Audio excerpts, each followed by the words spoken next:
Barely a week since a Tier 2 shelter was set up in a Tamuning warehouse, frustration is spreading as people are getting sick. The whole situation here is bad, and to begin with, the ventilation is very poor.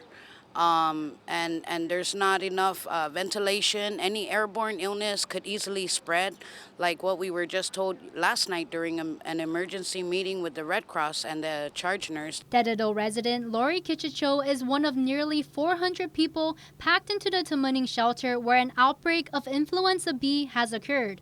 She says doctors were called to the shelter to treat patients, both adults and children, as Red Cross officials try to curb the spread of the virus. A breakout of Influenza B has been spread among the shelter. They even barricaded areas to put the sick people there. You know, like that's going to make any difference. We still share the same restroom. We still shower in the same showers. We're still eating in the same kitchen.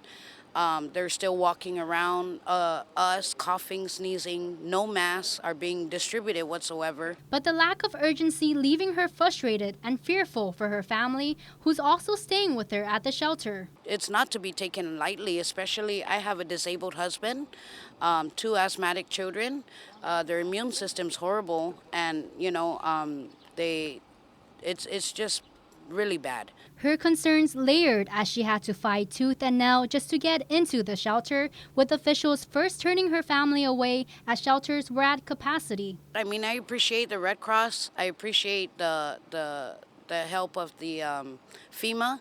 But my question is, where is our elected officials? I have yet to see or speak to any of them. No senators, no governor, no lieutenant governor. It's frustration Tamuning Mayor Luis Rivera shares as she says government officials are busy shifting the blame. I went to everybody I needed to. I reached out to the governor, lieutenant governor, the Homeland Security advisor, the superintendent of education, the board of education. Everyone's pointing fingers. We're happy to help. This is our island. This is our people. But somebody give us answers. And like I said, this is our own government. I mean, everybody's saying, oh, it's GDOE. GDOE is saying, no, it's not us. So who is it? And how are these people going to be helped? The mayor urging officials to utilize GDOE schools as shelters during summer break instead of a hot and humid warehouse with no windows or aircon. I'm in there and I'm worried about all these beautiful children just running around, staying by the big roll-up door for air. That's where they're playing. When we have all these schools, all these government of Guam facilities. And so, I've reached out because at least with the schools, there's a playground. There's it's gated for safety.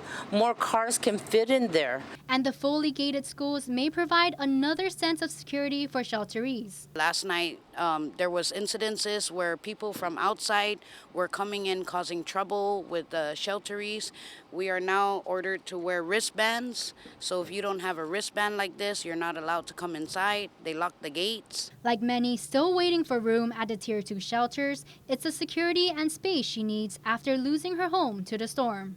There are hundreds of families out there still living in their cars, just, sleeping wherever they can because they can't come into the shelter and get assistance.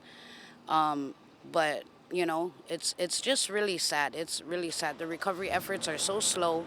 I don't understand what's going on, and we just want answers from our governor or lieutenant governor as to what's going on or what exactly are they doing. Matsuki Hariyama, KUAM News.